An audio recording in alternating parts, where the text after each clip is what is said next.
toutes et à tous. Laure Regnault, directrice de l'École française du béton, fondation d'entreprise qui œuvre en faveur de la connaissance du béton et de son évolution. Je suis très heureuse de participer au forum World of Concrete et très honorée d'animer cette belle table ronde qui va vous faire découvrir l'impression 3D béton, une innovation technologique prometteuse du monde de la construction. Alors, pour explorer cette technologie et ses nombreux avantages, nous avons la chance de pouvoir compter sur la présence de plusieurs experts. Donc, Céline Florence de l'ESTP, Nicolas Roussel de l'Université Gustave Eiffel, Dominique Corvez de Xtree, Olivier Martinage de Vicat Synergie et Antoine Urquizard et Thomas Borja de Construction 3D. Alors, on va démarrer par une petite présentation de chacun d'entre vous. Donc, je laisse Céline se présenter. Bonjour à tous, donc Céline Florence, je suis responsable de la chaire Ingénierie des bétons à l'ESTP. L'ESTP, c'est une grande école d'ingénieurs de la construction au sens large. On va de la conception, de la construction, de l'exploitation des bâtiments et des travaux publics, des infrastructures.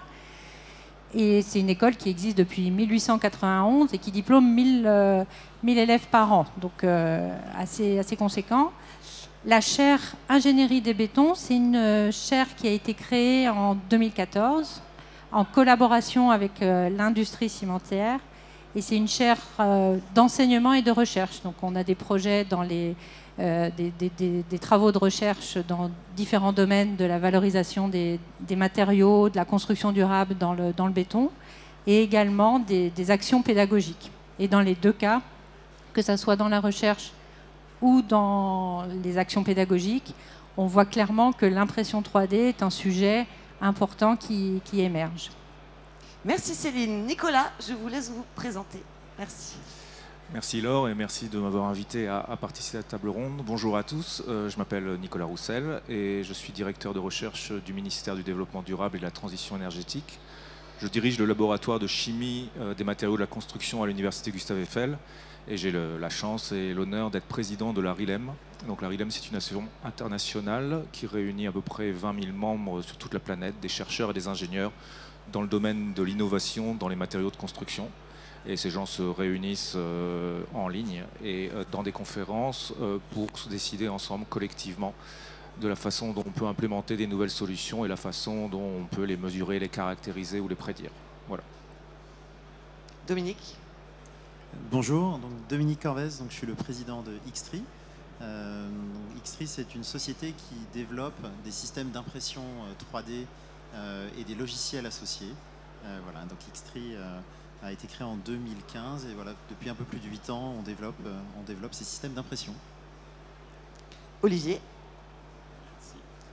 Donc, bonjour à tous, merci Laure pour l'invitation à s'exprimer aujourd'hui. Moi je suis Olivier Martinage, je suis responsable de l'activité impression 3D béton pour Vicat Synergie qui est une filiale du groupe Vicat, le cimentier français et international. Et donc je suis responsable de la marque qu'on a sortie qui s'appelle Lithosis, que vous voyez sur les écrans. Et donc je contribue au développement commercial et technologique de la marque avec une offre sur les matériaux, les services et la technologie. Et enfin, on termine avec Thomas et Antoine. Merci. Thomas Borja, Construction 3D. Donc, Construction 3D, c'est le fabricant français d'imprimantes pour le chantier, en fait. Donc, ils sont déployables rapidement. L'entreprise existe depuis 2017. On est basé dans le nord de la France, à côté de Valenciennes. Et pour ma part, je suis en charge du développement commercial de l'activité en France et à l'international. Et je laisse la parole à Antoine, qui représente Thermos. Merci. Bonjour à tous. Donc, moi, c'est Antoine Urquizard. Je suis cofondateur de Construction 3D. Donc, comme Thomas l'a rappelé, nous sommes fabricants d'imprimantes 3D dans le Nord, donc des imprimantes 3D françaises. Et l'idée, c'est de venir imprimer sur site. Nous développons la machine, les matériaux et le logiciel. Donc un système clé en main pour nos clients. Merci à tous pour votre présence précieuse aujourd'hui. On va pouvoir commencer et on va démarrer avec Nicolas. Est-ce que vous pourriez nous faire un petit récapitulatif de l'historique en fait, de la technologie d'impression 3D béton et des pionniers? Oui, alors, L'impression 3D, ce qu'on appelle aussi additive manufacturing ou construction additive, au départ, c'est une technologie polymère. Donc, elle a été développée il y a à peu près une quarantaine d'années, et l'idée au début, c'était de faire principalement des prototypes. Alors, on peut la distinguer de différents procédés de mise en forme d'objets. Il y en a un, par exemple, c'est les procédés soustractifs, comme la découpe du bois ou la taille des pierres. Et en béton, en construction béton, en général, nous, on est habitué à faire des procédés dits formatifs, où on va remplir un moule pour donner une forme, mais il faut qu'on paye ce moule, et comme ce moule, on veut qu'il soit le plus générique possible, en général, on a des moules assez simples. Bon, ben, la construction additive, ça consiste à se passer du moule, et surtout d'intégrer dans le procédé une grosse partie de digital. Donc il y a, dans les années 80-90, alors qu'on voyait monter et apparaître déjà une digitalisation d'une partie du design en construction, et qu'on avait le souci peut-être d'augmenter une productivité qui était un peu gelée à des niveaux assez bas, certains inventeurs, plus que des chercheurs ou ingénieurs, ont considéré que le béton avait un changement de phase naturel. Pour les polymères, on chauffe le polymère, on le dépose, il refroidit, il durcit, on pose une autre couche, donc on n'a pas besoin de moule. Mais le béton fait ça naturellement, au bout de quelques heures il prend et on peut contrôler cette vitesse. Donc ils se sont mis à explorer cette technologie et on peut citer des chercheurs comme Kushnevitz en Californie, Boswell au Royaume-Uni ou Enrico Dini en Italie. Et ils ont exploré des technologies très très variées de construction digitale. Aujourd'hui, au bout de 20 ans de développement, de démonstrateurs, on voit apparaître principalement une technologie que vous avez déjà vue sur quelques images, qui est vraiment la construction additive par extrusion, où on vient déposer des filaments de matériaux les uns au-dessus des autres pour donner une forme en 3D. Donc la plupart des autres technologies ont petit à petit été abandonnées parce qu'elles avaient des problèmes de rentabilité, des difficultés de réalisation, et elles étaient moins efficaces que celles qui ont été retenues. Alors, quand on parle de nouvelles technologies, on va voir un peu ce que font les industriels aujourd'hui. Donc, Olivier, pouvez-vous nous présenter la technologie développée par Vicat et qui est basée donc sur une impression d'une encre monocomposant en atelier? Alors oui, donc nous, étant une filiale d'un groupe cimentier, donc avec une expérience de maintenant 200 ans sur le ciment et le béton, on a fait l'option de choisir une technologie monocomposante dans laquelle toutes les propriétés nécessaires pour imprimer sont intrinsèquement dans le matériau. Donc on a développé les matériaux et les services associés pour pouvoir imprimer en 3D, comme vous le voyez là actuellement, aussi bien sur toute une diversité de pièces. Et il y a 2 ans, on a ouvert sur notre site de Chambéry une petite usine de 1500 m² à peu près de production avec un bras robotisé, lui-même posé sur un axe linéaire de 13 mètres, permettant d'avoir une accessibilité étendue. Et on peut y réaliser tout type de pièces pour la préfabrication, pour faire du prototypage, du mobilier urbain ou toute autre application. Dominique, chez Xtree, vous développez la technologie bicomposant, donc qui demande une tête d'impression spécifique. Pouvez-vous nous expliquer en quoi consiste donc cette technologie et quelles sont vos dernières avancées et leurs répercussions? Alors c'est vrai que nous on a fait le choix de travailler, donc vous voyez la tête d'impression ici, elle peut paraître un petit peu plus grosse.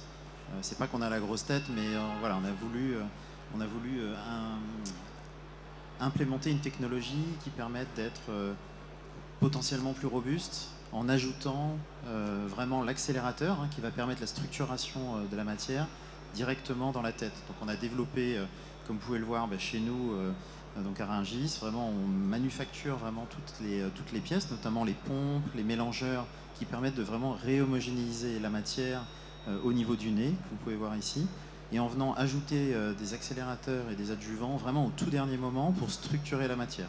Donc ça nous permet d'avoir d'une part de la précision et puis de réaliser des pièces avec un contrôle et une rapidité accrue.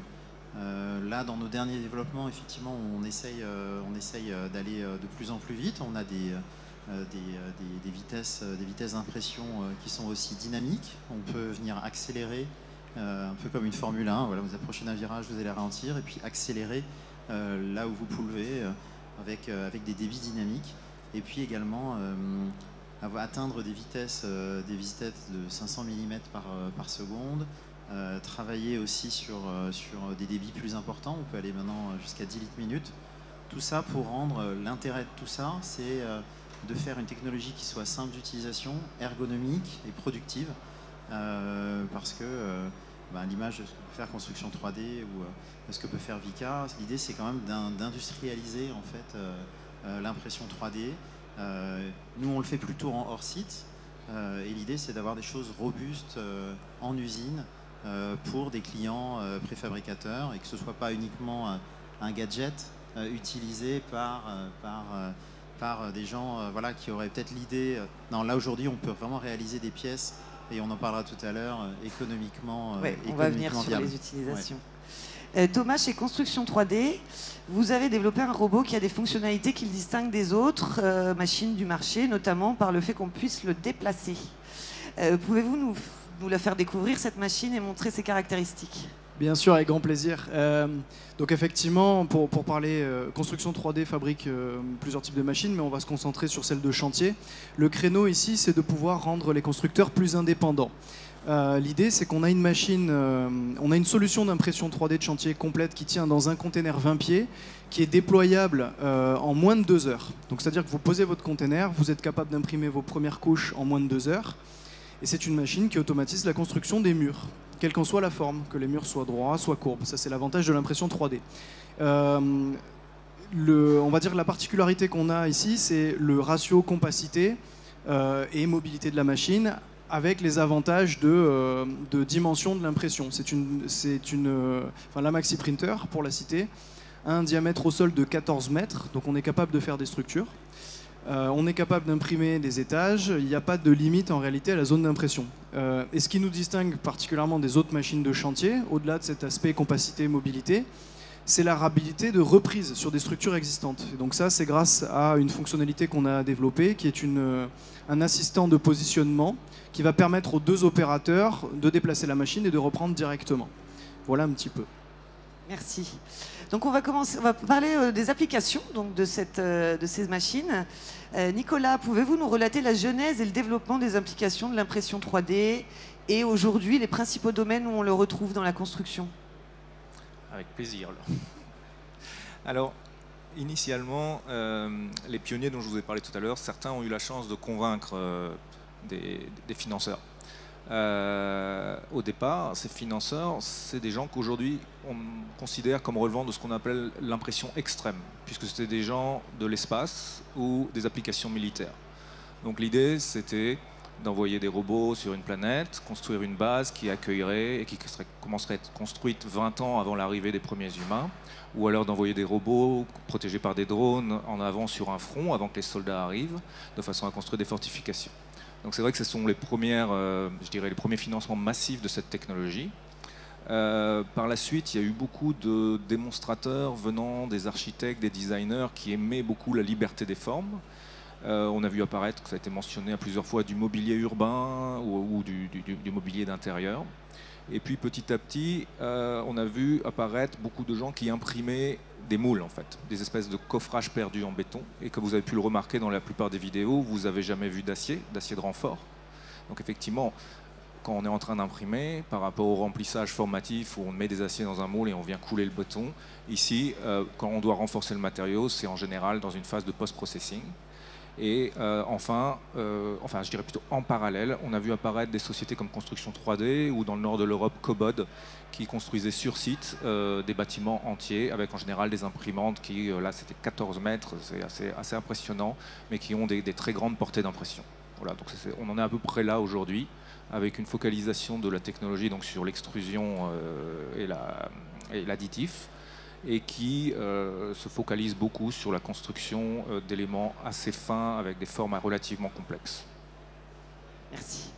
Thomas, pouvez-vous nous donner un aperçu des projets emblématiques de construction in situ réalisés par votre entreprise, tels que la tour C3D ou la villa 3DXB ? Oui, tout à fait, effectivement.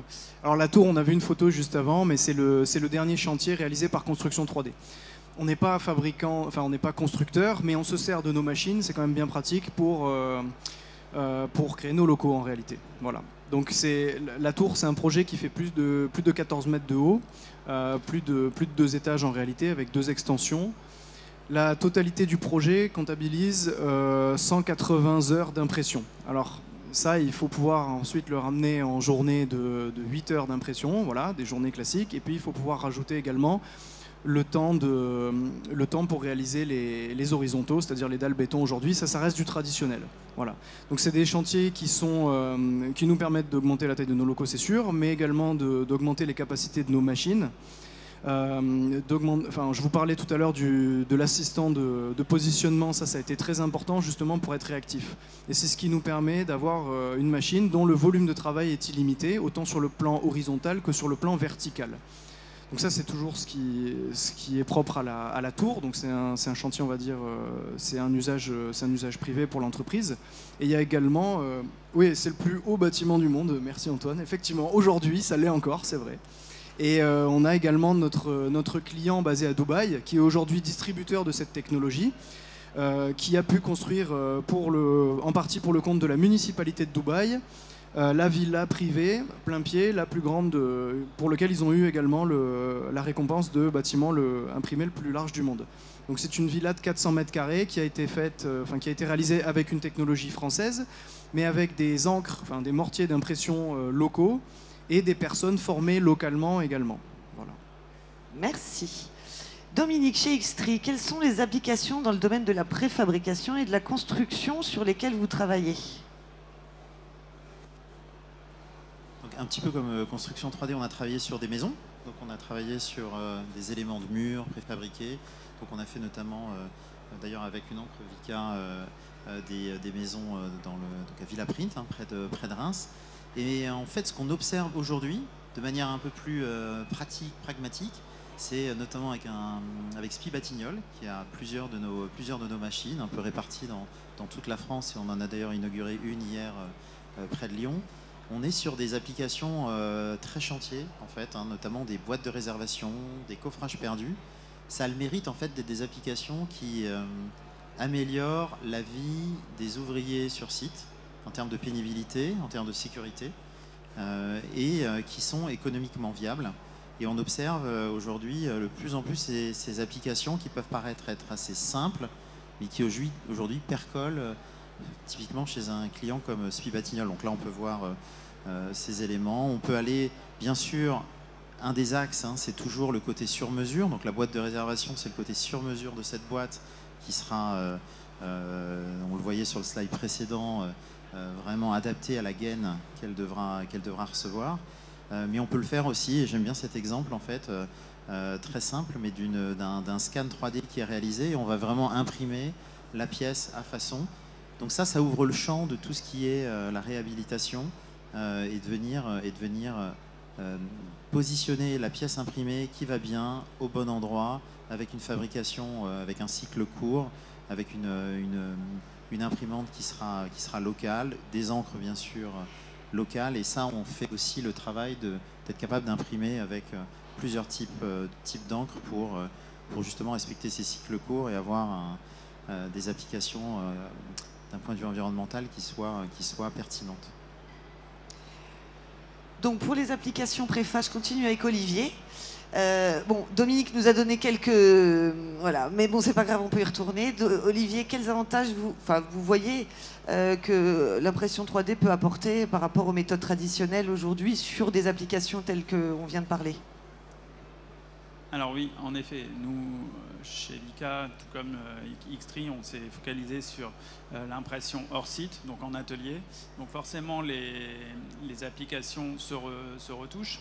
Ce que je voudrais juste ajouter, ce qui a été dit, c'est vraiment la 3D, c'est vraiment la technologie du sur-mesure, de la spécification en fait. C'est-à-dire que les formes qu'on va réaliser ne sont pas des formes de série ou alors de toutes petites séries. L'idée, c'est de vraiment l'utiliser là où elle est pertinente et donc d'avoir vers des pièces qui ont des géométries différentes à chaque fois, des pièces comme celles que vous voyez à l'écran où on a des zones qui restent creuses et dans lesquelles on peut apporter de la fonctionnalisation, des descentes d'écoulement, des passages de câbles.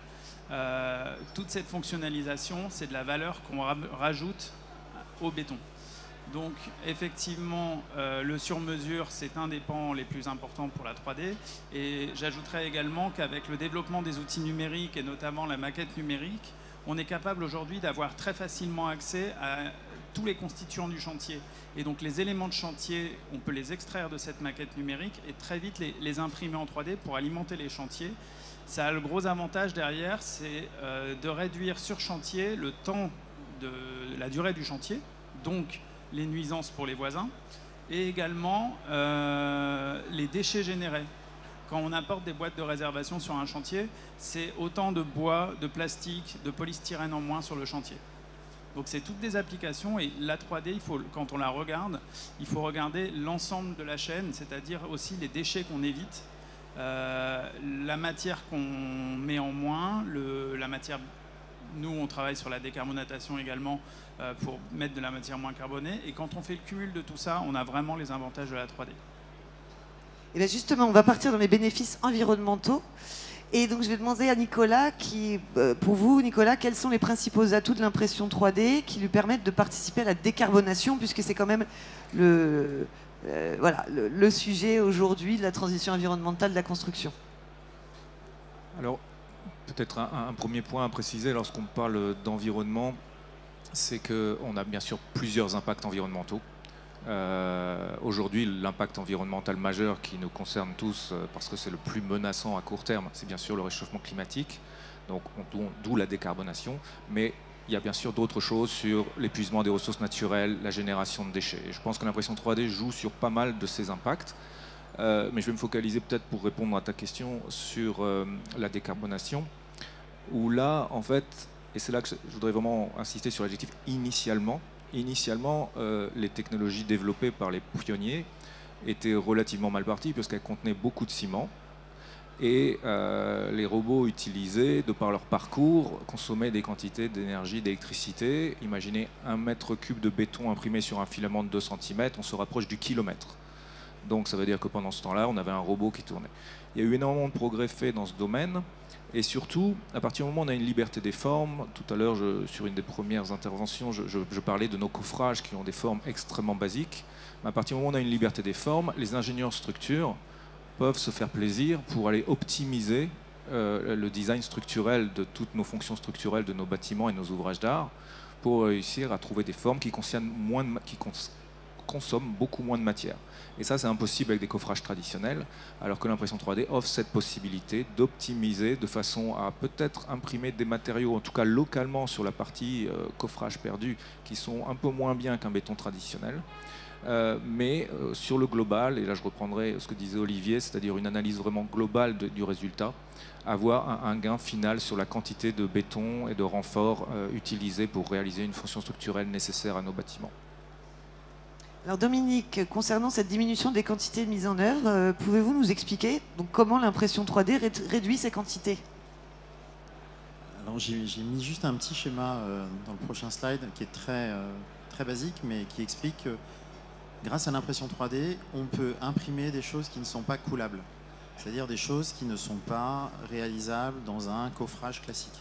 Donc on va pouvoir vraiment enlever de la matière, ou plutôt ne pas mettre de la matière là où il n'y en a pas besoin.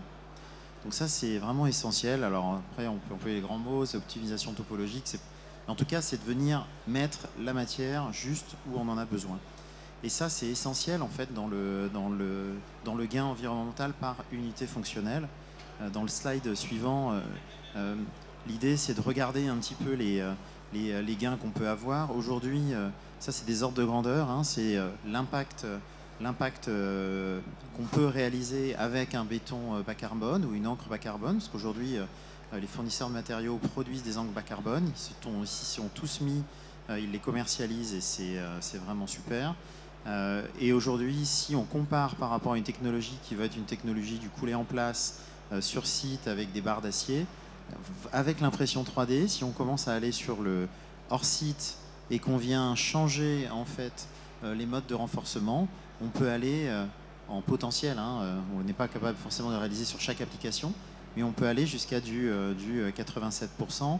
Pourquoi? Alors si on va sur le slide suivant et sans rentrer dans des détails, c'est qu'on arrive à jouer par l'impression 3D, pas sur un seul facteur qui est de substituer du clinker par une substitution voilà, qui sera par exemple du laitier, mais on va aller chercher des bétons qui auront des meilleures compacités, des meilleures résistances, parce qu'on peut mettre encore moins d'eau dans les processus d'impression. On va aller chercher de la qualité, parce que la répétitivité du système fait qu'en fait, en termes de productivité, on est déjà avec des coefficients de sécurité qui se rapprochent de ceux de la préfa, et bien mieux en fait. On pourrait descendre du 1,5 à du 1,15, donc il y a vraiment en termes de qualité des gains notables, notamment par les jumeaux numériques qui sont intrinsèques à ce qu'on réalise. Et puis, on a la possibilité de substituer les armatures acier par de la fibre, notamment de la fibre continue qu'on va mettre directement dans les cordons, juste là où il y en a besoin. Et puis, comme on en a parlé déjà, notamment avec Nicolas, et puis ce que j'ai pu vous montrer sur l'optimisation de forme. Donc quand on ajoute tous ces facteurs et qu'on vraiment on agit vraiment à tous ces niveaux-là, on a des gains qui ne sont pas notables, qui sont dans l'ordre de grandeur de ce qu'on doit faire dans la construction. C'est-à-dire qu'on n'est pas là pour diminuer de 20%, c'est pas ça l'enjeu. L'enjeu, il est de diminuer par unité fonctionnelle de 80% ou 90%. On doit diviser par 4 ou par 5 par unité fonctionnelle nos quantités de CO2. Et un dernier point, c'est qu'on va réussir tous ensemble, pas que par la construction neuve, mais par la réhabilitation. Et c'est là que la préfabrication d'éléments sur mesure a de l'intérêt. Ça peut aussi se faire sur site, en venant, comme le fait construction 3D, vraiment refaire des reprises, mais c'est dans la réhabilitation qu'il y aura aussi une frugalité dans nos usages et une meilleure allocation du CO2 qu'on consomme dans la construction pour les usages. Alors Olivier, on parle depuis le début d'encre, donc je comprends que c'est le matériau béton qu'on met en œuvre. Pouvez-vous nous dire aujourd'hui s'il est possible de diminuer l'empreinte carbone de ces encres, et comment, et tout en maintenant des performances adéquates pour l'impression? Alors oui. Déjà, ça, c'est une réponse. Je ne vais pas revenir sur ce qui a été dit sur l'économie de matière. Il est vrai qu'on peut, selon les typologies de pièces, descendre jusqu'à 60-70% finalement de vide dans la pièce, tout en gardant les propriétés. Moi, je vais me focaliser sur le matériau. Je vous le disais en introduction, Lithosys, c'est une marque d'un groupe cimentier, et on a une longue expérience sur le béton de maintenant près de 200 ans. Lorsqu'on a choisi notre technologie, ayant une expérience R&D au préalable, avec un gros focus sur le bas carbone, il était inacceptable pour moi de partir sur de l'impression 3D, comme disait Nicolas, avec des taux des empreintes carbone très élevées, malgré la réduction de matière. J'avais cette volonté d'appliquer à la 3D la même feuille de route bas carbone que celle qu'on a pour nos bétons classiques dans le groupe. Et donc, on a choisi une technologie qui nous permettait de facilement travailler la formulation afin de développer une gamme de matériaux qui peut répondre à tous les usages, parce qu'on a des matériaux avec différents niveaux de performance, différentes empreintes carbone. Donc ce qui est assez rigolo, c'est que vous voyez, ça a un impact très fort sur la couleur, et nous on le garde parce que c'est un critère différenciant dans les bétons. Et en plus, on a choisi une techno, et là on revient sur le côté environnemental qui est différent du bas carbone, c'est-à-dire qu'on est capable aussi d'imprimer avec 100% de granulats recyclés, avec des liants quasiment zéro carbone, donc on peut faire beaucoup de choses avec la 3D. Donc il y a énormément d'axes de développement, et on a la chance, nous, de pouvoir nous appuyer sur le service de R&D du groupe qui nous aide beaucoup. Alors Céline, on parle de décarbonation, mais il y a l'économie circulaire qui est importante aussi. Et donc, est-ce que vous pourriez nous parler des travaux de recherche entrepris pour favoriser l'intégration des sables de fines de béton recyclé dans les encres? En effet, tout à l'heure, Nicolas Roussel en a parlé notamment. L'empreinte carbone, c'est pas seulement l'empreinte environnementale, c'est justement pas seulement le carbone. Il y a les différents impacts environnementaux à prendre en compte, dont l'épuisement des ressources. Et l'économie circulaire, et donc la valorisation de recycler dans les encres, est une source pour réduire cet impact d'épuisement des ressources. Donc il y a de nombreux travaux de recherche qui sont actuellement menés ou qui ont été réalisés pour intégrer des recyclés dans les encres imprimées. Et on peut citer notamment le projet CIRMAP, qui est un projet européen Interreg. La question qui se pose, c'est la question de l'absorption, donc qui absorbe beaucoup plus d'eau. Et donc il y a toute une méthodologie de formulation qui a été mise au point et qui a montré qu'il était tout à fait possible de remplacer le sable naturel par du sable recyclé. Dans le même ordre d'idées, donc à l'ESTP, on a également des travaux de recherche sur l'impression 3D, on débute, et on a lancé un stage en collaboration avec le laboratoire Lamé à Orléans, qui a d'ailleurs travaillé également sur le projet CIRMAP, sur l'intégration de fines de recyclés dans les encres. Donc à ce moment-là, on n'est plus sur l'intégration de recyclés dans la partie granulométrique, la granulo du mortier, on est plutôt au niveau du liant. Comment on fait pour intégrer des fines au niveau du liant? Dans le même esprit que une nouvelle norme ciment permet d'avoir des fines de recyclés dans le ciment. Là, on veut voir si c'est possible, dans des encres imprimées, d'intégrer des fines de recyclés. Donc on va tester la faisabilité, on va voir dans quelle mesure ça peut impacter les propriétés et quelles sont les solutions qui permettraient d'améliorer ces propriétés s'il y a un impact. Et l'idée, c'est d'aller jusqu'à du 100% recyclé. Il y a quelques démonstrateurs qui ont déjà été faits dans ce sens-là, mais là, on veut comprendre les différents phénomènes. Alors pour les bénéfices environnementaux, on va terminer avec Thomas. Donc les technologies que vous utilisez chez Construction 3D, elles apportent d'autres bénéfices environnementaux. Vous pouvez nous les développer? Oui, effectivement, c'est assez global, mais je vais passer la parole à Antoine Urquizard. Antoine, oui. Oui, en effet. J'ai oublié de présenter au début que j'étais aussi cofondateur d'une autre société qui s'appelle Thermix. Et chez Thermix, en réalité, on fabrique du matériau bas carbone.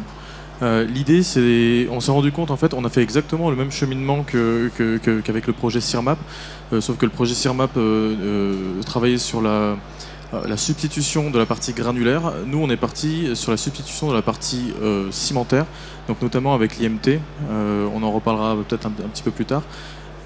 Et donc du coup, on a formulé des matériaux avec une empreinte carbone beaucoup plus faible en diminuant la part de ciment, très honnêtement, et en remplaçant en fait ce ciment par des matériaux beaucoup moins impactants, donc par exemple soit des coproduits, donc typiquement des laitiers, ou alors soit des liants qui sont un peu moins impactants, donc typiquement des métakaolins.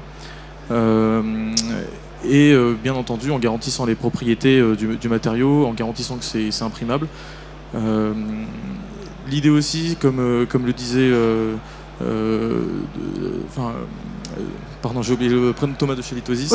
Olivier, pardon, de chez Litosis. On peut aussi, donc, je veux pas revenir sur le côté mise en place de moins de matériaux, parce que du coup, on peut déjà le faire, mais si en plus, à la place de mettre moins de matériaux, on met moins de matériaux qui est encore moins impactant, au final, on a vraiment fait un grand pas sur l'empreinte carbone.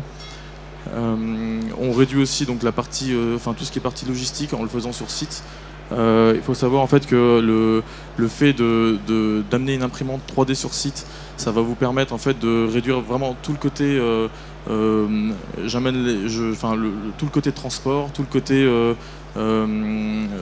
étant donné qu'il y a moins de personnes qui travaillent sur site, il y a donc une gestion du chantier qui est bien plus évidente et bien plus simple. J'en parle pas, mais donc du coup là on montre à l'écran des isolants en fait qui sont aussi beaucoup moins impactants. Donc notamment ce sont des anadelins. Donc c'est des coproduits qu'on met dans nos murs imprimés afin de pouvoir isoler le bâtiment. Donc là où je veux en venir, c'est que c'est pas forcément sur le matériau qu'il faut travailler. Il faut bien entendu travailler sur le matériau, mais il faut aussi travailler sur le procédé, sur la manière aussi d'isoler le bâtiment et la manière en fait de l'utiliser et de le recycler à la fin. Donc ça, c'est des choses en fait qu'on a prises en compte très tôt chez Construction 3D pour vraiment mettre ces impacts, ces enjeux environnementaux au centre de nos préoccupations. Merci. Alors là, on va commencer à, maintenant qu'on a parlé des bénéfices environnementaux, on va voir un peu quelle est l'importance de la collaboration entre industrie et recherche. Nicolas, cette collaboration est cruciale pour développer les innovations technologiques. Pouvez-vous nous parler des travaux de recherche internationale menés dans le cadre par la RILEM dans le domaine de l'impression 3D et les objectifs de ces travaux à long terme? Oui, avec plaisir. Peut-être pour replacer l'évolution, quand l'impression 3D a commencé à être perçue comme une technologie à très haut potentiel par les industriels, qu'ils soient français, européens ou internationaux, même si l'Europe est plutôt en avance sur cette technologie, au départ, nos amis et collègues de nos partenaires industriels ont un peu fermé la porte sur les collaborations académiques, ce qui est tout à fait normal, puisqu'on était dans une phase d'explosion émergente avec des dépôts de brevets, et effectivement, ils avaient tendance à faire cette recherche dans leur propre laboratoire. Après, ce qui s'est passé, c'est que face à une nouvelle technologie, on voulait quitter l'ère des démonstrateurs, on s'est retrouvé avec un besoin de définir une nouvelle sémantique, un nouveau vocabulaire pour pouvoir arbitrer le dialogue entre des imprimeurs, des fournisseurs d'encre, des constructeurs qui veulent acheter des éléments imprimés, des clients, des architectes, des designers, des ingénieurs structures. Et c'est là qu'on se retrouve tous aujourd'hui au niveau international, au sein de la RILEM, avec aujourd'hui 2 comités techniques qui réunissent à peu près 250 chercheurs et ingénieurs dans chaque comité, pour définir ensemble la façon dont, par exemple, on mesure l'imprimabilité. Aujourd'hui, sur un béton, si on veut regarder savoir s'il est ouvrable, on va mesurer un affaissement au cône d'Abrams. Bon, ben, je peux vous garantir que sur un béton imprimable, ça veut rien dire.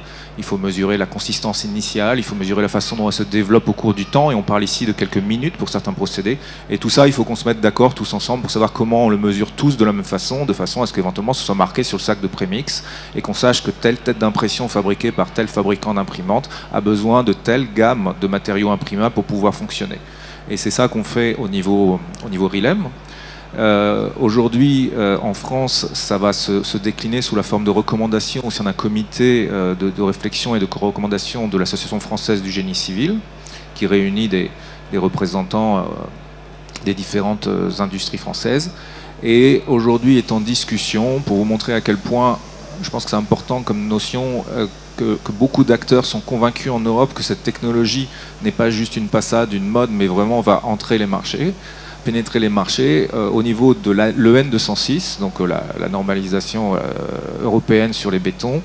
Un groupe va être formé dans les prochains mois pour pouvoir ajouter une annexe dédiée au béton imprimable. Donc on a bien sûr dans tous ces endroits une collaboration indispensable entre chercheurs académiques, chercheurs industriels, ingénieurs, fabricants, constructeurs, de façon à pouvoir avancer sur ces questions indispensables si on veut se tourner vers une commercialisation réelle qui ne passe pas par des avis techniques très coûteux à chaque fois que quelqu'un tente d'innover et d'utiliser ces solutions. Dominique, plusieurs universités internationales et françaises sont équipées aujourd'hui de votre technologie. Pouvez-vous nous donner un aperçu des projets de recherche actuels que vous menez en collaboration ?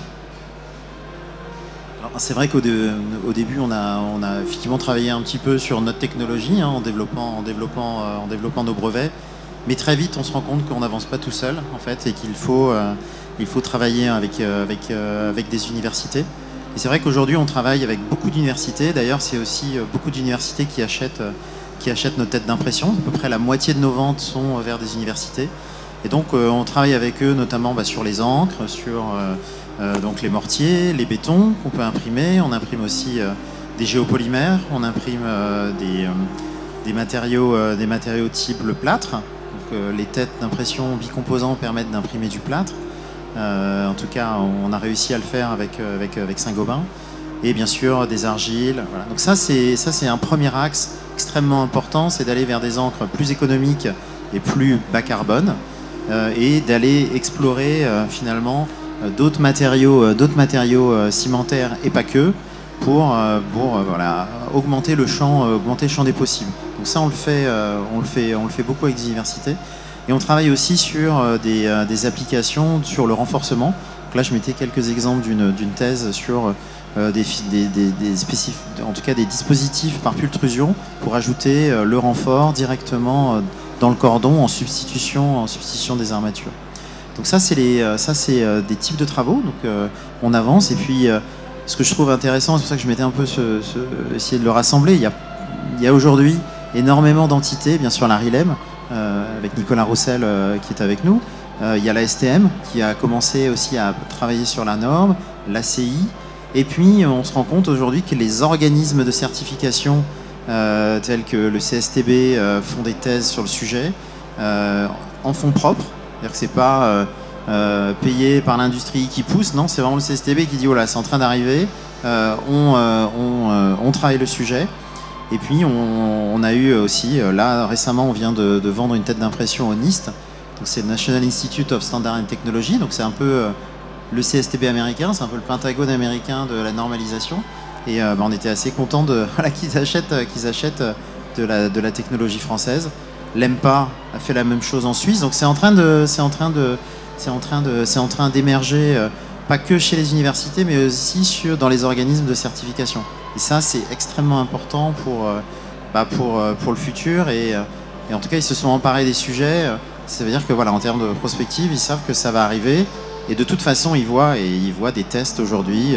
Là, c'est le fameux test de la belle-mère, un grand classique pour les façades. Voilà, en tout cas, c'est en train d'arriver de plus en plus parce que voilà, il y a de plus en plus de projets qui sont réalisés. Construction 3D, Lithosis, les partenaires d'Xtree. Voilà, il y a beaucoup de projets qui sont dans les cartons et pas que dans les cartons.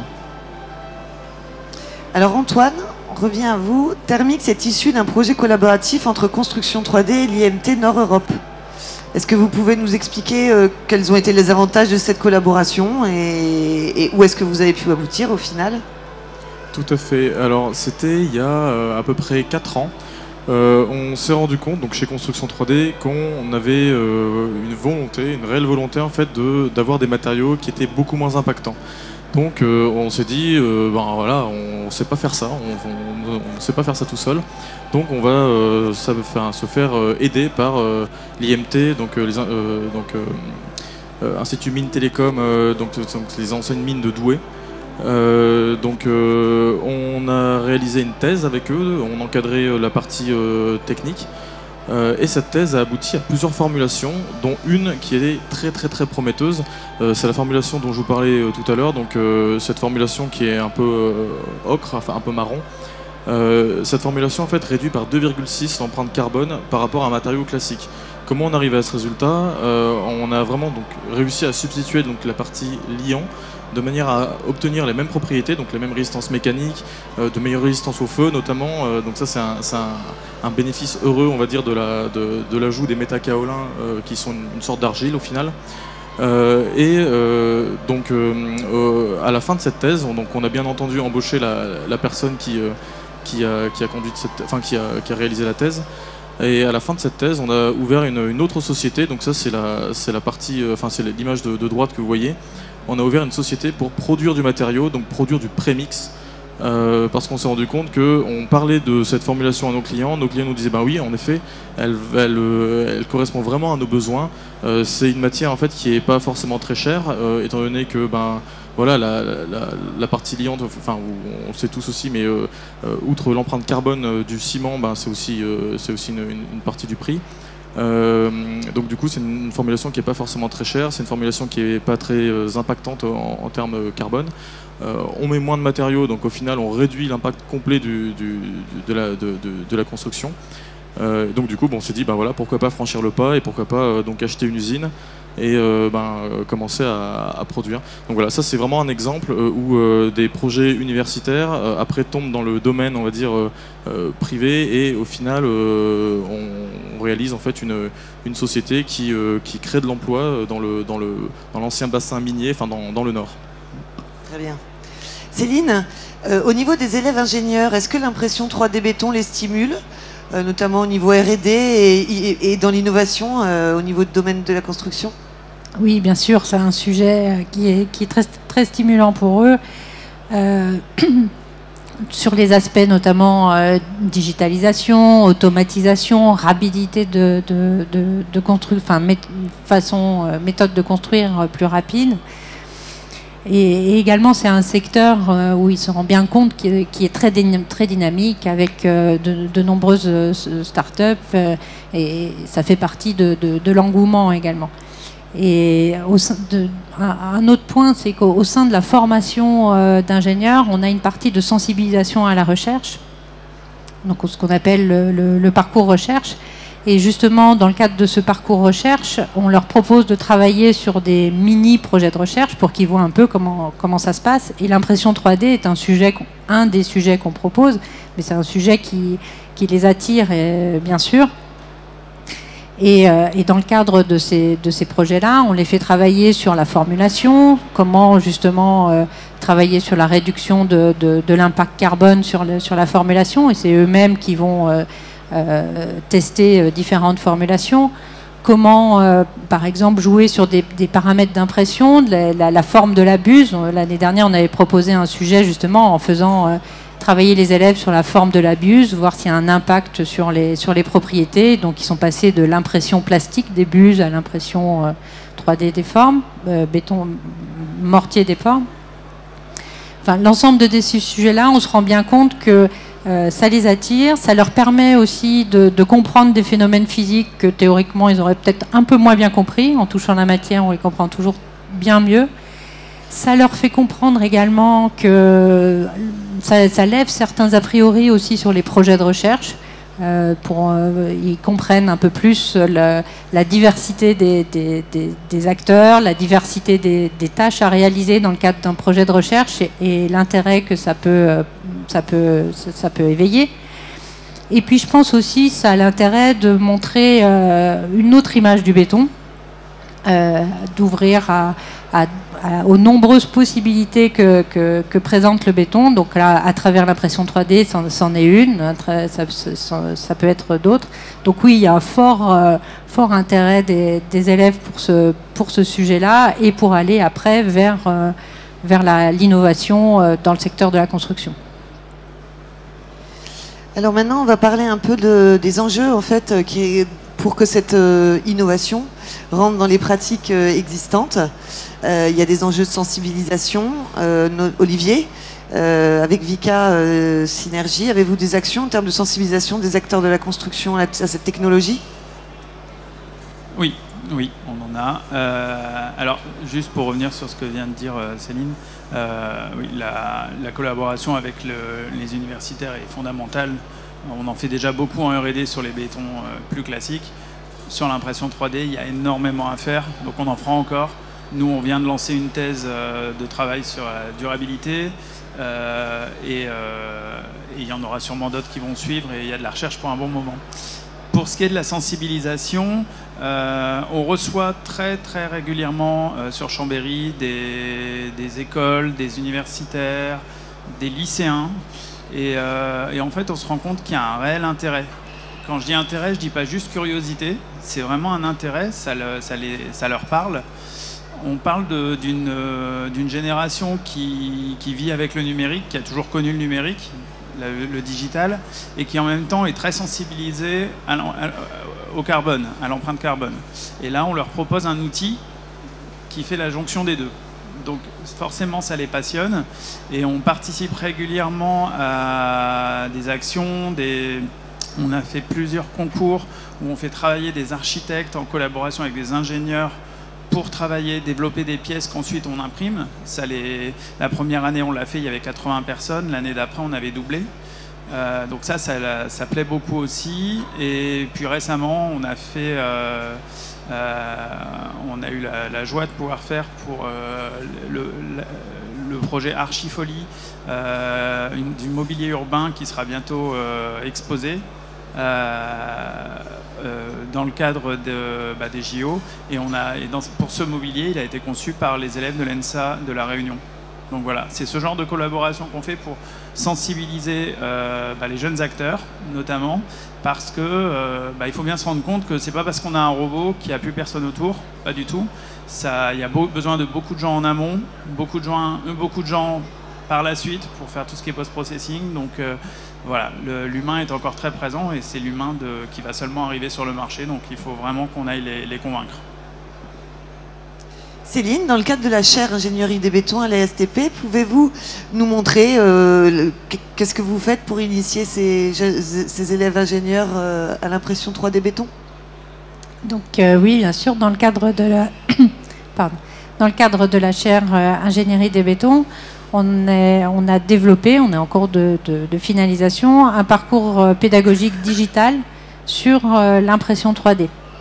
Donc ça va être un ensemble de ressources scénarisées suivant un certain enchaînement avec les différents aspects de l'impression 3D qui sont évoqués, les applications, les questions de matériaux, les questions de conception, de performance. Et à chaque fois, des capsules de cours synthétiques pour donner les principes de base, des interviews des professionnels du secteur, dont certains sont sur cette table ronde, et afin qu'ils fassent part, et je pense que c'est important, de la vue de cette nouvelle technologie, de leur point de vue d'industriel, leur point de vue d'entreprise, d'architectes, de chercheurs, et les enjeux à chaque fois pour ces différents acteurs. Ça permet aussi de montrer la diversité des métiers autour de cette technologie. Donc voilà, et également des activités qui sont associées pour bien asseoir les notions pédagogiques qui sont données. Donc ce parcours digital, il sera disponible sur la plateforme de l'École française du béton, www.école-béton.fr. Ça sera disponible pour tous les enseignants pour pouvoir intégrer ces ressources, que ce soit le parcours digital complet ou certaines capsules, pour pouvoir les intégrer dans leur enseignement, parce que je pense que c'est important aussi pour on parlait des enjeux pour la diffusion de la technique, c'est aussi important que petit à petit ça vienne dans les formations. Là, c'est la partie digitale. Je pense que ça peut être aussi associé à d'autres façons d'enseigner, notamment des pédagogies par projet. Et par exemple, là, dans le cadre d'une école d'été qu'on organise à l'ESTP, on va l'associer à une pédagogie par projet où ils vont réaliser eux-mêmes, vont imprimer eux-mêmes des objets. Donc c'est une école d'été qui va se faire qui a déjà été lancée, avec une partie en distanciel, donc une vingtaine d'élèves européens qui vont venir des Pays-Bas, d'Espagne, de Pologne, de République tchèque, de Lituanie, qui travaillent maintenant avec une partie en distanciel avec ces capsules-là, et également avec des cours dispensés par des experts. Et lorsqu'ils vont venir en France, ils vont être entre Cachan et Orléans, et ils vont pouvoir travailler en mode projet sur la conception d'abord, la justification d'une pièce de mobilier urbain, la formulation qu'ils vont utiliser. Ils vont tester plusieurs formulations justement pour travailler aussi cet aspect de réduction de l'empreinte environnementale. Et puis enfin, imprimer leur réalisation et nous la présenter. Donc c'est une école d'été qu'on organise avec le laboratoire, avec l'AME et Polytech Orléans. Donc voilà, donc c'est une façon de faire pour aussi transmettre et montrer les possibilités de l'impression 3D, que ça devienne un petit peu plus courant. Merci. Thomas, la technique d'impression 3B, elle modifie les méthodes de mise en œuvre. On a parlé des élèves ingénieurs, les maçons, les futurs maçons doivent aussi appréhender cette technique. Pouvez-vous nous illustrer ce que vous faites avec les lycées professionnels notamment ? Oui, tout à fait. En fait, on a équipé des établissements avec des partenariats régions. On a équipé des lycées professionnels, des centres de formation avec des imprimantes 3D à but de découverte, à but pédagogique. En fait, c'est des outils formidables dans la mesure où ça pose des questions. Et c'est vraiment toute la valeur pédagogique que ça a. C'est pas effectivement des machines à arriver avec la grande certitude que l'impression 3D et uniquement l'impression 3D, c'est l'avenir. C'est des machines qui permettent de poser des questions sur l'évolution des métiers de maçon, des métiers liés à la construction. Et comme l'a dit en fait Olivier tout à l'heure, ça touche les nouvelles générations dans la mesure aussi où c'est un outil numérique. Il y a une part de modélisation 3D, mais il y a une part aussi pratique où on va devoir préparer le matériau, avoir la juste consistance, explorer un petit peu toutes les possibilités de forme, se rendre compte à quel point ça peut être un gain de temps et une réduction des déchets lors de la fabrication. Et en fait, ça remet un petit peu au même niveau les formateurs qui découvrent l'outil tout autant que les apprenants. Donc ça permet dans ces établissements et dans ces filières qui sont la plupart du temps laissées pour compte, ça permet de redynamiser un petit peu l'avenir que peut avoir ce métier ou en tout cas leur formation. Donc dans les régions Hauts-de-France, Normandie, Grand Est également, et puis dans le sud, là plus récemment, il y a des machines effectivement qui tournent. Et ce dont on s'est rendu compte, au-delà de l'aspect construction, etc., c'est que ça ouvre la porte à certains apprenants sur les possibilités de passerelles entre différentes formations. Vous avez aujourd'hui des élèves qui se retrouvent dans des filières, gros œuvres, maçonnerie, CAP, etc., et c'est vu aujourd'hui, ça a une connotation assez négative malheureusement de se retrouver dans ces filières techniques. Et le fait de rencontrer les équipes de construction 3D, les projets qui sont associés, thermiques, etc., le fait de pouvoir venir, après l'utilisation de leur imprimante, de pouvoir venir visiter les locaux, de visiter les chantiers comme on a pu vous le montrer au début, ils comprennent la notion d'échelle entre ces petites machines pédagogiques et l'intérêt construction bâtiment. Et ils se rendent compte également en discutant avec nos équipes que chez Construction 3D, parmi les 25 personnes, parmi les 25 salariés aujourd'hui, il y a tout autant des gens qui sont issus de formation d'ingénieurs, mais également des gens qui sont issus de formation technique, réellement c'est ce qu'ils sont en train de faire. Donc ça ouvre aussi beaucoup de perspectives sur l'avenir de leur formation en fait. Voilà ce qu'on mène aujourd'hui. Merci. Dominique, l'aspect économique est un aspect quand même important, donc, notamment dans l'intégration dans les pratiques existantes. Est-ce que vous pouvez nous expliquer comment vous l'abordez aujourd'hui chez Xtree? Alors l'aspect économique devient important parce qu'en fait on a fait, je pense, maintenant la démonstration que c'est faisable, réalisable. D'ailleurs, on n'irait pas vers des normes si on n'avait pas montré que c'était faisable et réalisable. Il y a des bâtiments réalisés. Voilà. Donc en fait, d'un point de vue économique, ce qui est clé, c'est qu'on a énormément de gains. On l'a vu sur les quantités de matière, sur des gains de qualité, des gains sur la main-d'œuvre qui est employée. On a une main-d'œuvre de qualité qui va être employée, mais ça peut être un opérateur, on va dire, qui n'a pas besoin d'une formation et pas besoin d'être un docteur pour piloter les machines. Et on a surtout supprimé des métiers pénibles de manutention par l'impression 3D. Donc c'est-à-dire qu'il y a moins de personnes qui sont employées dans les usines d'impression 3D, mais c'est des personnes qui vont faire des tâches plus nobles et puis qui pourront aller... et du coup, c'est une industrie qui va aller attirer effectivement des gens qui vont faire du numérique, de la digitalisation. Donc on rehausse d'une certaine manière le champ des possibles pour les travailleurs de cette industrie. On a de la qualité par la préfabrication. Donc tous ces aspects-là vont vers en fait des réductions de coûts. Et en gros, on se retrouve aujourd'hui avec finalement des coûts qui sont associés à l'utilisation surtout du prémix. Et ce qui est intéressant, c'est qu'il y a de plus en plus de concurrence aujourd'hui sur les encres et les coûts ont drastiquement baissé. Donc nous, on n'est pas fabricant de poudre ou de prémix et on voit en fait les prix qui sur le marché diminuent. Alors c'est une période d'inflation, on voit vraiment ces coûts qui diminuent.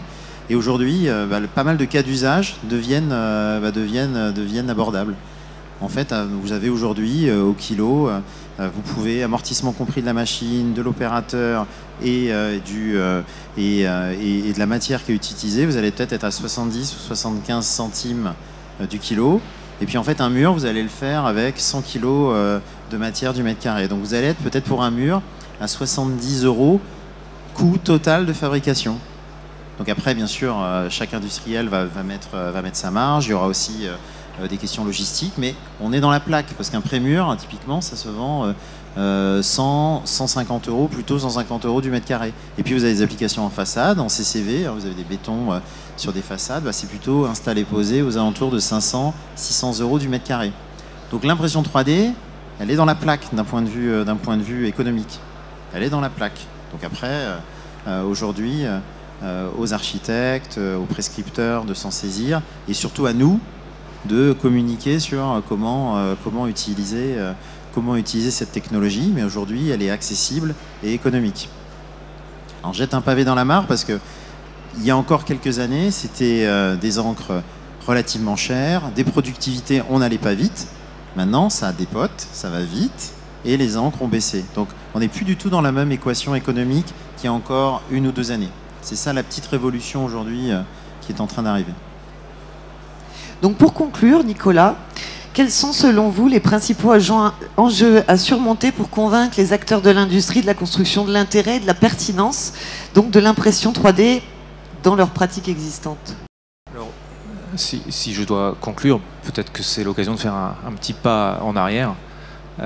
Si on prend la plupart des bouquins de design mécanique ou de construction, on a toujours ce qu'on appelle ce triptyque où on a le matériau d'un côté, la forme de l'autre et le procédé comme troisième angle de ce triangle. En fait, dans la construction béton, le matériau a évolué. Le développement des adjuvants, certaines contraintes environnementales avec des changements de ressources naturelles, avec l'apparition aussi de renforcement par fibre métallique. On a maintenant des catalogues de béton. Les formes n'ont pas beaucoup changé pour une raison toute simple, c'est que depuis 1 siècle et demi, on n'a toujours fait que du formatif avec des coffrages extrêmement simples. Alors, mettons-nous dans la situation où les quelques obstacles qui restent, même si beaucoup d'entre eux ont déjà un petit peu disparu au vu des progrès majeurs qui ont eu lieu sur les 20 dernières années et qui sont encore accélérés sur les 10, je pense qu'il faudra un petit peu de temps pour qu'on réussisse à anticiper les secteurs, les applications où vraiment cette technologie se doit d'être dominante. Et on a parlé tout à l'heure de petites séries, de ce genre d'éléments. Je pense que c'est effectivement peut-être ce qui peut intéresser les gens aujourd'hui, c'est de savoir à partir de quel nombre d'éléments spécifiques à réaliser, dédiés par exemple à une réhabilitation ou alors une façade avec des formes un peu particulières, à partir de combien d'éléments il vaut mieux faire des moules ou en dessous desquels il vaut mieux faire de l'impression 3D. Et ça aujourd'hui, on a encore un petit peu de mal à l'estimer. Mais c'est aussi parce que les analyses de cycle de vie environnemental et économique se doivent d'avoir beaucoup de données pour connaître les dispersions statistiques, avoir quelque chose de représentatif des pratiques. Mais plus on applique l'impression 3D, plus on a de données, plus on a de retours, plus on sait ce qui fonctionne, plus on sait la façon dont les gens travaillent en général, et plus on a ces données pour faire cet arbitrage et éventuellement réussir à trouver les moments où ce que j'appellerais plutôt que nombre de séries, customisation de masse, le moment où cette customisation de masse prend tout son effet et réussit à avoir un impact majeur dans ce que j'estimerais aujourd'hui être peut-être 25-30% de nos applications béton. Et je suis peut-être pessimiste, mais c'est mon métier de l'être. Voilà. Merci. On a fini la table ronde. On peut prendre des questions si vous en avez.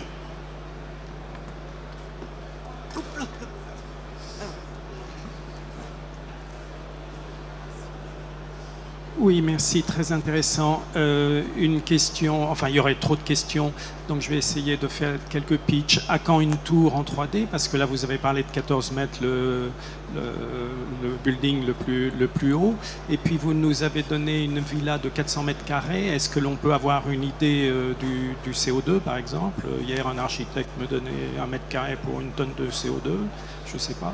Voilà, je vais m'arrêter là déjà, mais à cette dernière petite chose, au niveau de l'ICU, enfin au niveau, à ce niveau-là, je pense que la 3D doit être très intéressante. Et puis vous avez aussi oblitéré une chose en disant, bon, ce qui est normal, les dalles, bon, c'est pas votre problème, mais comment vous avez fait pour faire des étages? Vous arrêtez l'impression, vous mettez la dalle et vous continuez l'impression. Enfin, il y aurait trop de questions. Merci. Thomas, je crois que c'est pour vous. Hein. Oui, merci. Effectivement, c'est très pertinent et il y a plein de sujets, mais vous êtes évidemment le bienvenu pour venir nous rencontrer à Valenciennes et visiter cette tour. enfin tour, voilà, immeuble de 14 étages aujourd'hui. Alors effectivement sur le, on va dire sur le poids carbone de ce bâtiment, j'aurais du mal à vous répondre en fait, parce qu'on fait des économies aussi sur la logistique, hein, le nombre de, on va dire, enfin le nombre d'équipements qui ont été utilisés ont été considérablement réduits, et puis il y a des parts non négligeables de traditionnel, voilà, les dalles sont coulées pleines. L'impression 3D va apporter et apporte déjà en fait des réponses sur tout ce qui est horizontal, donc si c'est quand même pertinent, ça devient notre sujet également, dans la mesure en fait où on fait des réservations, on est capable de faire des réservations sur mesure et donc de faire des planchers, je vais vulgariser, mais planchers grillage presque, voilà. On va couler des poutres courbes en place, etc.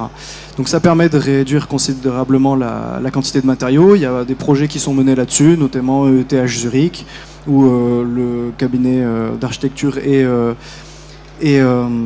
Bollinger-Groman sur Paris, donc c'est des bureaux d'études techniques qui sont capables aux éléments finis de dimensionner des ouvrages comme ça. On n'a pas de photo là évidemment. Et ensuite, donc sur l'empreinte carbone totale du bâtiment, il y a beaucoup de choses à prendre en compte. J'ai pas de réponse là comme ça à donner aujourd'hui.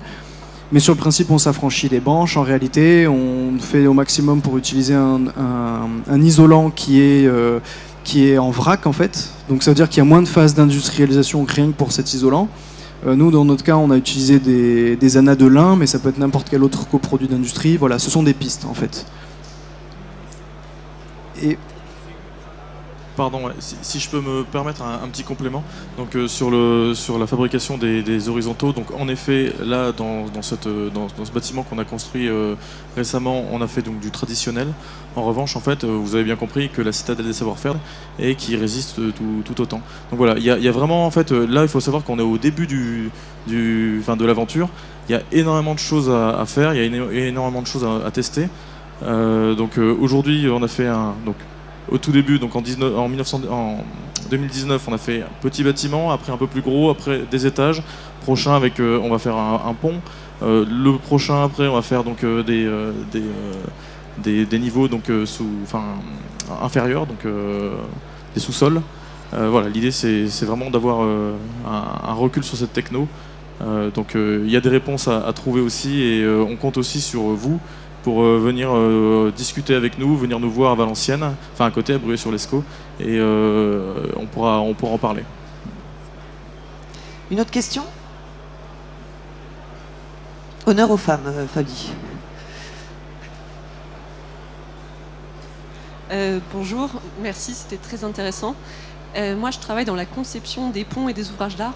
Vous venez juste de le mentionner. Je voulais savoir c'était quoi le champ d'application et si vous aviez déjà des projets qui avaient été réalisés dans ce domaine. Merci. Vas-y. Alors, dans le domaine des ouvrages d'art qui sont quand même un peu plus hermétiques à l'innovation pour des raisons de sécurité publique tout à fait légitimes.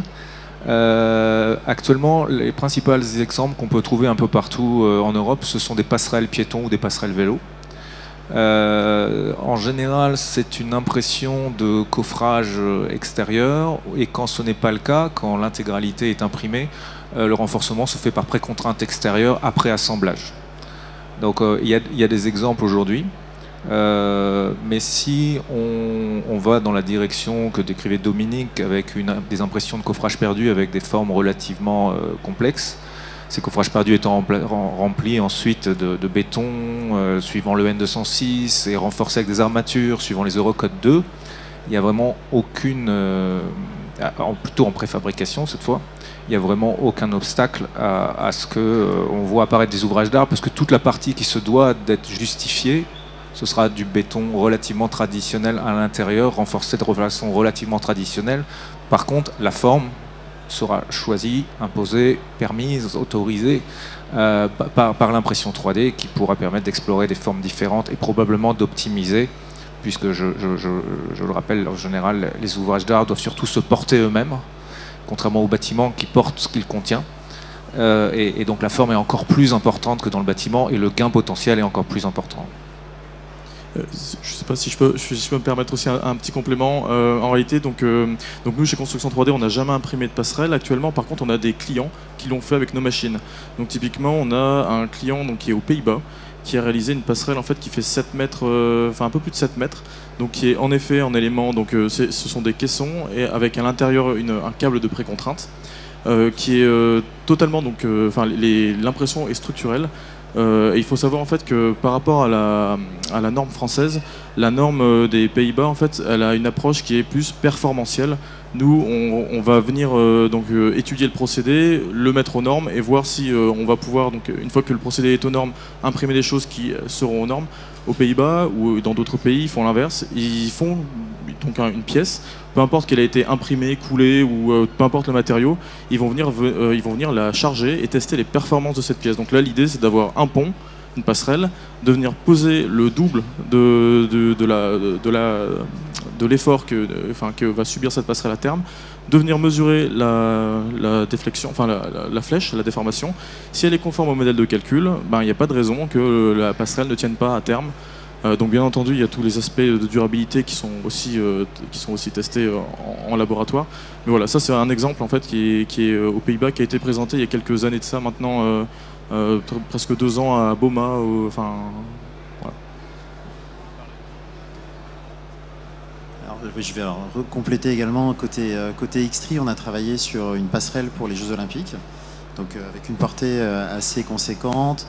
Et avec un projet très ambitieux, c'est-à-dire de venir faire de la post-contrainte, des voussoirs qui sont tous différents et qui sont en nid d'abeille, donc de venir comprimer tout ça, travailler vraiment à la limite de ce que permet le code, c'est-à-dire les eurocodes, notamment sur les questions de non-fragilité et d'être vraiment en décompression totale, donc vraiment d'avoir 0 traction. Donc on a fait des prototypes, on a avancé assez loin là-dessus. Après, il y a une décision de la maîtrise d'ouvrage de ne pas aller pour des questions un peu de risque, d'image. Bon. Il n'empêche qu'on a sa petite sœur qui est en cours là maintenant dans le sud de la France. Donc voilà, on devrait avoir une passerelle réalisée avec ces techniques. Ce qui est hyper important, c'est que même si elle ne s'est pas réalisée la première, elle a permis d'avancer notamment sur des questions de design by testing, des questions de ce qui va être d'ailleurs évoqué au sein de la FGC avec Larry Lem également sur qu'est-ce que sont les essais à chaque moment de la conception, de la fabrication et des essais de convenance. Donc là, on est vraiment en train d'avancer sur tous ces aspects-là, sur des utilisations structurelles. Et là, on parle quand même d'utilisation structurelle assez complexe. Et après, il y a des astuces aussi. Il y a la possibilité d'utiliser, si on veut aller plus vite pour réaliser des éléments, venir mettre du béton, et je pense que tu commençais à l'évoquer, juste aux endroits nécessaires. On peut aussi utiliser des BFUP. Donc il y a des petites astuces qui permettent déjà d'être dans l'action et de réaliser pour aboutir à terme sur ce qui est le plus ambitieux. Donc je pense que ça va émerger. Il y a plein d'intelligence chez les concepteurs aussi pour trouver ces astuces. Et voilà, donc en tout cas, nous, on est ravis de pouvoir voir des designs et essayer de trouver justement des choses qui soient réalisables assez vite et sur lesquelles on va apprendre et capitaliser. Mais c'est bien sûr, en tout cas, les passerelles, les franchissements, une application pour l'impression 3D, c'est clair. Dernière question. Merci bien. Donc, merci pour les interventions. Je considère que j'ai appris pas mal de choses avec les différentes interventions. En fait, j'ai 2 petites questions. Est-ce que les matériaux sont particularisés pour chaque type d'imprimante? Est-ce qu'on est limité par les choix des matériaux pour faire de l'impression avec une imprimante particulière? Et est-ce que, de notre part, est-ce que ça impacte la phase d'études structurelles? Oui, je peux peut-être répondre à votre première question. On n'est pas rentré dans les détails de ce qu'on appelle l'imprimabilité. Mais l'imprimabilité, en général, c'est la vitesse à laquelle le matériau se transforme en un solide capable de porter son propre poids au fur et à mesure qu'on le dépose. Et donc, en fait, plus que de dépendre de l'imprimante, les matériaux dépendent de la vitesse à laquelle on imprime. Donc, si on veut monter très très vite en nombre de couches et imprimer en 15 minutes une colonne de 3 mètres, on a besoin d'avoir un matériau qui change de phase et devient extrêmement résistant très très rapidement. Donc là, on a besoin d'un matériau qui est adapté non pas à l'imprimante elle-même, mais au procédé. Cependant, pour faire changer un matériau de phase à cette vitesse-là, ça impose sur l'imprimante d'avoir par exemple des équipements comme ceux développés par Xtree et des bicomposants. Si par contre on imprime plus horizontal à des cadences un peu plus faibles, à ce moment-là, il existe des solutions avec des matériaux et des têtes d'impression qui sont moins sophistiquées. Enfin, pas les matériaux, les têtes d'impression. et qui permettent de passer avec des vitesses d'impression plus faibles. Voilà. Voilà, je suis assez d'accord. Je rajouterais que selon moi, j'ai l'impression quand même que les deux aspects commencent vite à se rapprocher. Maintenant, le monocomposant permet quand même d'avoir des temps entre couches très réduits. Nous, on imprime des fois avec 10 secondes entre couches, donc c'est assez rapide, même pour des élévations. Mais ce que je voudrais dire, c'est que je pense qu'il il y a de la place pour tout le monde. Et les matériaux peuvent passer sur plusieurs systèmes. Nous, nos matériaux, on les a déjà éprouvés chez plusieurs imprimeurs différents. Donc là-dessus, il y a de la robustesse. C'est souvent quelques petits ajustements au niveau, alors pour rentrer dans le technique sur l'adjuvantation, mais le matériau en lui-même est assez, je ne vais pas dire passe-partout parce que ça pourrait être négatif, mais peut s'adapter et est assez suffisamment robuste pour passer sur différents systèmes. Nous, très vite, très bientôt, on pourra également passer sur les systèmes bicomposants. Donc voilà, j'ai pas trop d'inquiétude à ce sujet-là, en tant que fournisseur de matériaux. Et du côté de la machine, en réalité, ça dépend aussi de la machine. De notre côté, par exemple, chez Construction 3D, les machines sont vraiment très très ouvertes côté matériaux. Donc voilà, c'est pour ça en fait qu'on peut aussi utiliser des matériaux typiquement, enfin de tout bord, on va dire, et de toute technologie. On peut soit adapter le côté machine ou soit adapter le côté matériaux, mais en tout cas, ça reste ouvert. Donc je clôture cette table ronde qui, on pourrait continuer parce que c'est passionnant, l'impression 3D béton, et notamment avec l'ensemble des experts qu'on a aujourd'hui. Donc je remercie donc l'ensemble des experts présents. Merci de nous avoir partagé votre vision donc de cette nouvelle technologie et de nous avoir montré les défis qui restent à relever pour son intégration dans les pratiques de des constructions de futur. Voilà. J'espère que cette table ronde vous aura également permis d'obtenir un aperçu captivant donc, de cette technologie et de son avenir prometteur dans la construction. Merci. Merci à vous.